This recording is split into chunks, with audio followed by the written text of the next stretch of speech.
Hey everyone, how are you? I'm pretty much in the same spot on the porch as yesterday.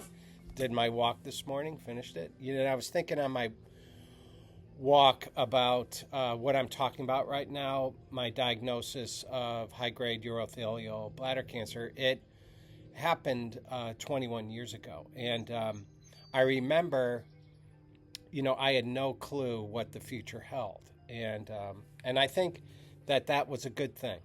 It was a good thing that I did not know what was coming. And I mean, to summarize, a very 21 year, 50 surgeries, 7 years of immunotherapy, and six recurrences, radiation, lots of stuff in the journey. And so I was thinking about at one point, 10 years after that date of getting ready to have a scraping done to analyze the cancer.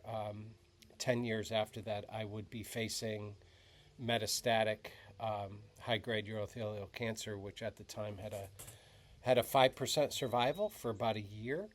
And that was during my 14th surgery. And then about a year and a half after that, I was hospitalized with cancer throughout and was sent home to do an end of life process. So as I get further down the road, I'll explain that. But I remember after that point, 2017, when I got that end of life diagnosis by Sloan Kettering, I remember up until very recently, so 9 years,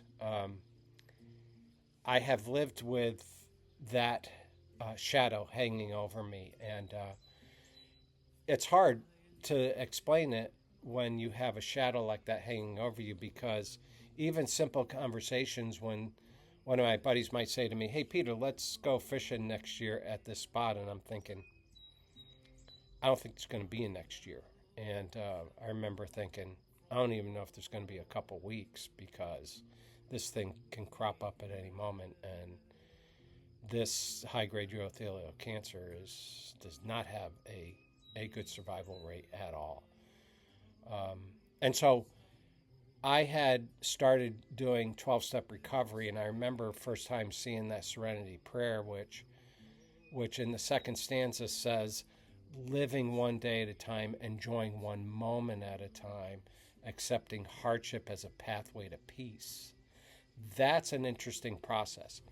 Getting to point of acceptance where I could accept this hardship and that would guide me into some sort of peace. It's like such a contradiction and tensions there that don't make any sense, but I can truly say after 21 years I've experienced that peace. And I think that comes with my relationship with my higher power, Jesus. But back to my diagnosis, because what had happened was, again, I explained how he scraped it and I was in the hospital, and I was released 2 days because of bleeding. I was released, went home, and then approximately a week, to 10 days later, waiting for the results, still hopeful that it would be a either non-cancer or very like stage 1, grade 1, cancer, which is bladder cancer, which is basically a surveillance and burning it off or scraping,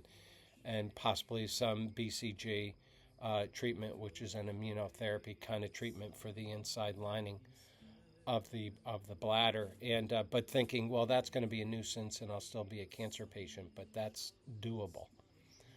And I remember the day of going into the doctor's office, and bedside manner for some of these folks is not high on their list of their skill set. But anyway, so my wife was sitting there, and I was on the table, examining table, with the paper, and he comes in, scratching his head, and I thought, oh no, I felt my heart drop, my stomach start to churn, and the first thing he said was, "Are you sure you never smoked?"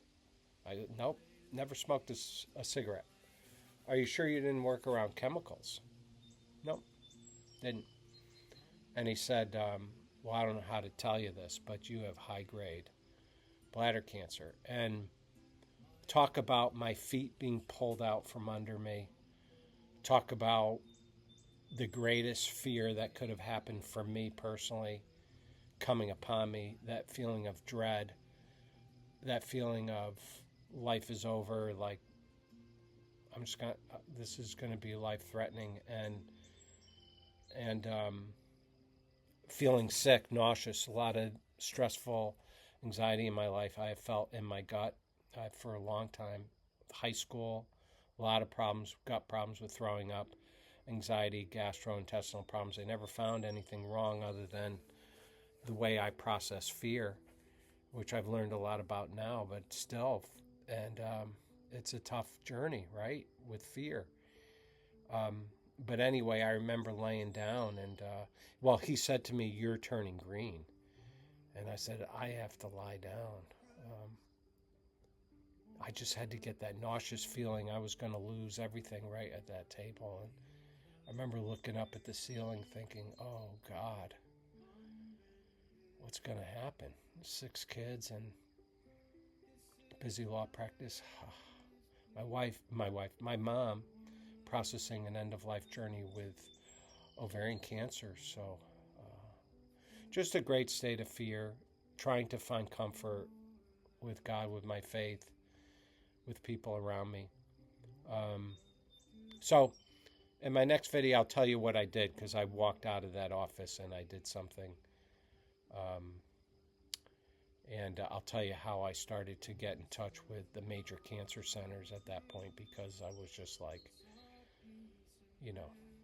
I'm too young to have. I mean, this cancer hit men in their 60s usually, and I'm like, why? What's going on? Anyway, it's amazing to look back 21 years later, and the thing I feared the most, death, didn't happen. A lot of other things happened. End of life diagnoses happened. A lot of pain and suffering happened, but I'm still here. And, just my doctors call me an anomaly, and we'll get back to that some other time. But I hope you're okay today and you feel blessed. Thanks.